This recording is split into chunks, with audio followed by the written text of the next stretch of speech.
És molt visual, veus que estan passant coses allà i t'hi fixes en aquest joc.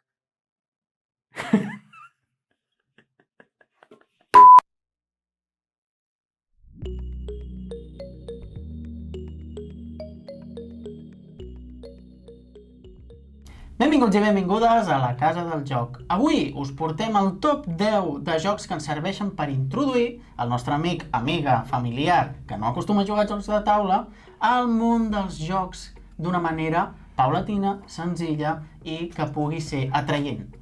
Pràcticament, per ensabonar una miqueta als vostres col·legues que comencen a jugar i així ens aneu fent colleta per jugar a jocs de taula. El típic que no diu, no, jo és que els jocs de taula, pam, li fots aquest i ja està. I ja et juga. Doncs què et sembla? Comencem pel top 10? Comencem en la posició número 10. En el número 10 tindríem el banc versió de daus, que és una forma més àgil de jugar al joc de banc de cartes típic. L'hem ficat en posició número 10 no perquè no creguem que sigui bo, el trobem boníssim, de fet ens funciona molt bé i és un joc molt àgil, molt senzill, molt divertit, de rols ocults. Però sí que té una miqueta més de normativa que un joc dels que ficarem més endavant i per tant l'hem ficat en la posició número 10. Feu-li un cop d'ull que val molt la pena. Si teniu amics i amigues que els agrada el factor atzar, aquest joc és espectacular.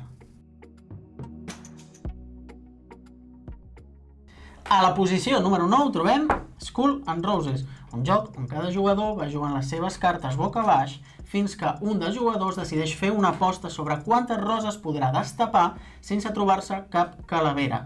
Si cap dels jugadors supera la seva aposta, comença a destapar i si es troba una calavera, ha perdut. Si no, si aconsegueix destapar tantes roses com havia pronosticat, aconsegueix guanyar aquella ronda. Com veieu, aquesta caixa ja està feta malbé, està desgastada, perquè hi hem jugat molt i és bastant antic ja. Sí, ara de fet hi ha un model així amb calaveres d'aquestes mexicanes, del Dia de Muertos. I bueno, la veritat és que funciona molt bé com a joc de farol, sempre el pots vendre una miqueta amb el rotllo tarda del pòquer, doncs mira, aquí també fas farols, no? Però bueno, no és semblant al pòquer ni res, Però potser l'enganyes per aquí. L'hem col·locat en 9ª posició perquè és una mecànica molt senzilla i la gent està acostumada també a aquest farol que ve del món del pòquer i li sona una miqueta. En 8ª posició posaríem el Pakal, un joc molt nou, de fet, que és molt senzill, és de fer trencaclosques. Sabeu els típics trencaclosques d'aquells que havies de moure la casella de dreta a esquerra, que sempre hi ha l'espai buit, no? Sí, odiava aquells trencaclosques. Doncs és com això, però en versió molt fàcil, vale?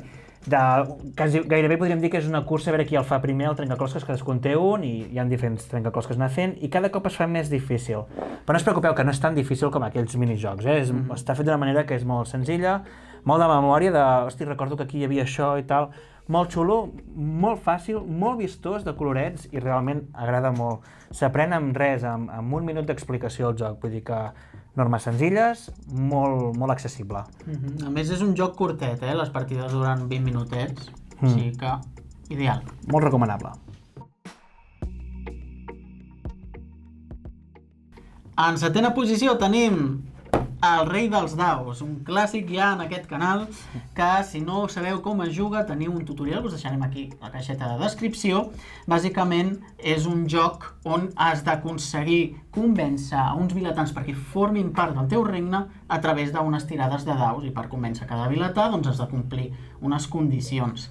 L'hem posat més elevat que el banc de daus, que fa servir la mateixa mecànica de tirar els daus 3 vegades i anar reservant o traient els daus que t'interessen, perquè no té aquest punt de rol que complica una mica més la cosa, com serem el banc de daus, i és molt divertit, funciona molt bé amb totes les edats, que no us enganyi, que és de l'editorial AVA, que no us enganyi, perquè funciona molt bé, ja ho posa aquí a la caixa, de 8 a 99 anys, i és molt divertit, super recomanable. Jo m'ho passo molt bé jugant a aquest joc perquè m'agrada molt aquest factor atzar de tirar daus. És super xulo les il·lustracions i agrada molt, de veritat.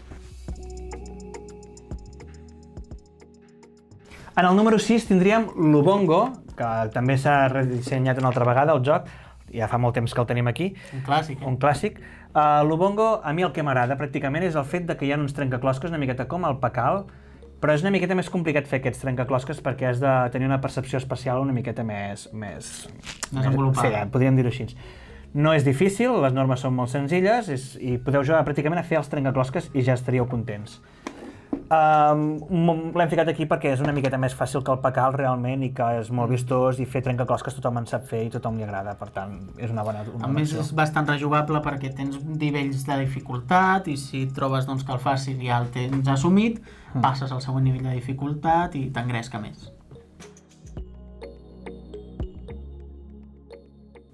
En cinquena posició trobem tot el reguitzell de jocs de Timeline. En aquest cas nosaltres tenim el de ciència i descobriments, però hi ha tot un seguit de jocs amb temàtiques diverses i molt divertit. Aquest joc es tracta simplement d'anar endreçant cronològicament els fets que mostren a la carta. Per exemple, si trobem una carta que ens diu el descobriment d'Amèrica, doncs 1492, el següent jugador haurà de jugar una carta i col·locar-la allà on creu que va ser, si va ser després o abans de 1492. Per exemple, el primer viatge de l'home, l'ésser humà, a la Lluna, la col·locaríem després, giraríem per comprovar la data i si és correcta la deixaríem allà, si no és correcta la descartaríem i n'agafaríem una altra. Guanya el jugador que aconsegueix desfer-se de totes les cartes. A més, és xulo perquè pots jugar-ho cooperativament, si vols, allò de dir entre tots, a veure si són capaços d'ordenar aquestes 10 cartes per ordre cronològic, perquè no hi hagi la por aquella de dir ai, és que jo sol no vull anar, que potser l'equivocaré, potser se'n riuran de mi, doncs no, ho feu tots junts i ja està. Que veieu més animat els jugadors? Doncs podeu fer equips o podeu fer-ho individualment. I sempre pot ser un recurs educatiu molt xulo també, si fas amb els nanos vols fer alguns temes històrics concrets o algunes coses, doncs està bé. Funciona molt bé. I poden ordenar els seus pensaments de com era una època o era una altra, vull dir que és fantàstic. L'hem col·locat en el top 5, sobretot per un factor d'accessibilitat. És molt fàcil que gent de diverses edats entri a jugar per la seva mecànica tan senzilla i perquè té un interès històric que a la gent, diguem-ne, més adulta li interessa més.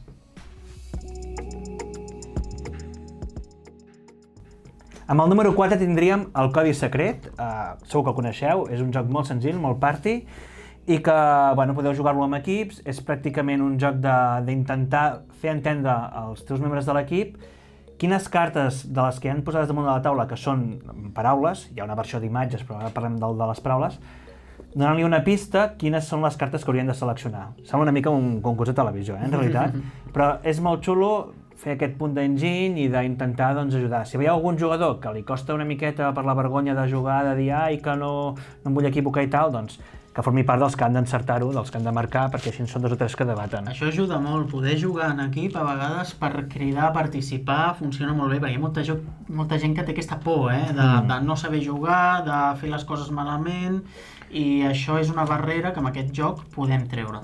Sí. I res, està en català, òbviament hi ha altres llengües, però un punt a favor també del fet que estigui en llengua catalana.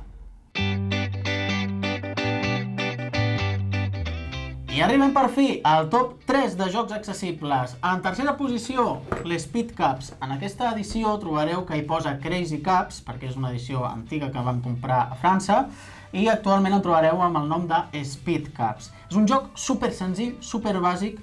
Trobareu una carta amb unes figures de colors en un ordre determinat i haureu de col·locar, fer encaixar aquesta mena de pots, no sé com es diu cubilete en català, si ho sabeu poseu als comentaris, doncs heu de col·locar en l'ordre que us indica la carta aquesta mena de pots. El primer jugador que ho aconsegueixi toca un timbre i s'emporta un punt, s'emporta aquella carta. És super senzill, super bàsic, als nens els hi encanta. L'única inconveniència que li trobo és que és completament d'habilitat, llavors percepció visual i tal, i que si hi ha algun jugador que li costa una miqueta més, doncs pot frustrar-se bastant. Però a part d'això està molt bé, llavors pots crear dinàmiques perquè el joc funcioni sense frustració, no sé, per exemple, només ho podeu fer amb la mà esquerra, si has guanyat aquesta ronda, doncs aquesta carta ara ho has de fer amb la mà esquerra. Si portes una ronda sense guanyar, amb la dreta, perquè si ets dretà, en el cas de... Pots inventar-te coses perquè funcioni més bé. I l'expansió està molt bé perquè afegeix més jugadors i més formes de col·locar les galladetes, els cubs, com es digui. Com li vulgueu dir. I en segona posició tindríem el Dabble, aquest joc que segur que l'heu vist, molt senzill, existeixen versions de tot tipus, hi ha inclús del Harry Potter, hi ha de gegants per jugar. Ens hem basat en la bàsica, que és aquesta d'aquí. Què són? Són cartes amb diferents dibuixets allà, de diferents mides, I hi ha diferents maneres de jugar aquest joc, hi ha diferents minijocs, val? Però bueno, el clàssic és trobar la parella de cartes, no? Que tu tinguis una carta de mostra i llavors tu vas traient i has de trobar quin és l'objecte que coincideix amb la carta de mostra. Percepció visual, també, molt semblant a l'anterior, però considerem menys frustrant aquest que l'altre, perquè tu pots anar fent jugades, no? Vull dir, tu pots anar trobant coses, una poma, i que fiques una carta nova, o un no sé què, no? I en canvi l'altre era, qui fos primer, picava. I semblava que mai, bueno, si ets molt dolent amb aquest tipus de jocs, bueno, molt dolent, o no tan bo com els altres, doncs potser mai guanyes i et frustres molt. Aquí, en canvi, tu sí que vas fent jugada, potser no arribes al final de la partida, però hi has anat fent bastanta cosa. Amb les Speed Cups és possible que tu ho intentis i no aconsegueixis cap punt perquè no arribes a temps. En canvi aquí sempre hi ha alguna jugada ràpida que pots arribar a posar i almenys aquest sentiment de frustració no es nota tant, no? L'altre potser peca d'això. I per fi, top 1, el joc que considerem que facilita més l'accés als jocs de taula per primera vegada a una persona que no coneix res d'aquest món. I és... el Dixit! No podia faltar. El Dixit és un joc, si no l'haveu jugat, cosa estranya, que es tracta de donar una pista amb unes cartes que són... Són precioses. Són precioses, són superrares i deixen volar la imaginació, que és del que tracta aquest joc. La dinàmica del joc és que algú escull una carta, dona una pista, pot ser cantar una cançó, dir una frase, un gest, el que vulgui, la fica cap per avall i tots els altres jugadors que tenen cartes n'escollen una que pugui tenir una mica de relació amb el que ha dit aquell jugador, no? Intentar enganyar la resta de jugadors perquè després, no? Sí, després els remenen, s'exposen damunt la taula i la gent ha de votar quina creu que és la carta de la persona que ha donat la pista. Si l'encertes guanyes uns punts, si algú diu la teva, doncs tu guanyes uns punts perquè has aconseguit enganyar, no?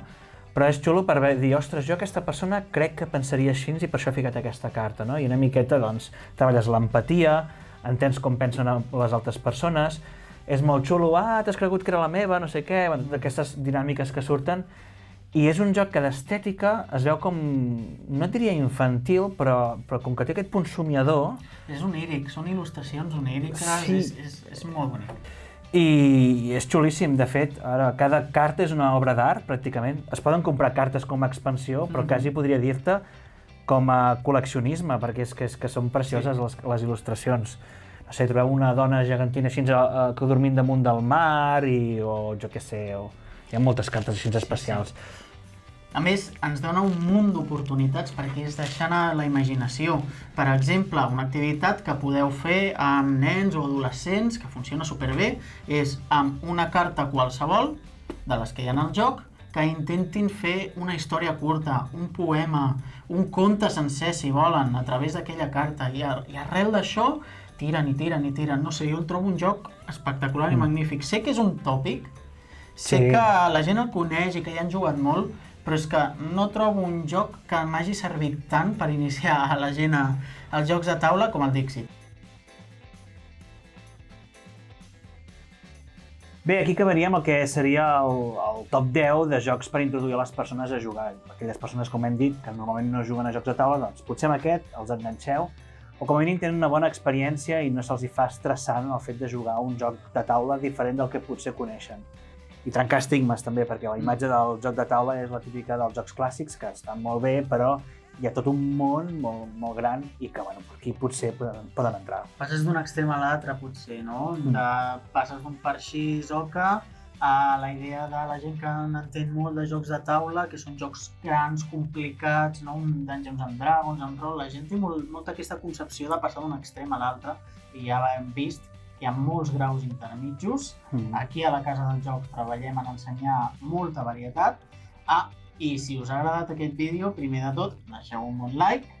Recordeu que teniu la caixeta de comentaris. Podeu dir de tot, podeu recomanar-nos jocs, podeu dir que aquest top no està bé perquè jo hauria posat el 2 o el 3 o el 5. Sí. Podeu ser haters, no passa res, però sense nou amor millor que millor, I sí, això, doncs, dir, jo vaig afegit aquest altre joc, no sé què, dir que hi ha jocs que no hem afegit, segurament els guardem per un altre vídeo per fer un altre potser top 10 o bé saber què, encara ho hem de plantejar-ho, però hi havia molts jocs que s'assemblaven entre ells, de la mateixa tipologia, del mateix grau de dificultat, i per diferenciar una miqueta els nivells de dificultat hem fet aquests.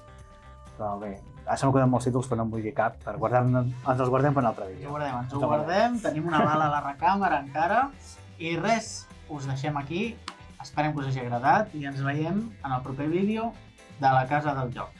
Adéu, adéu! Adéu!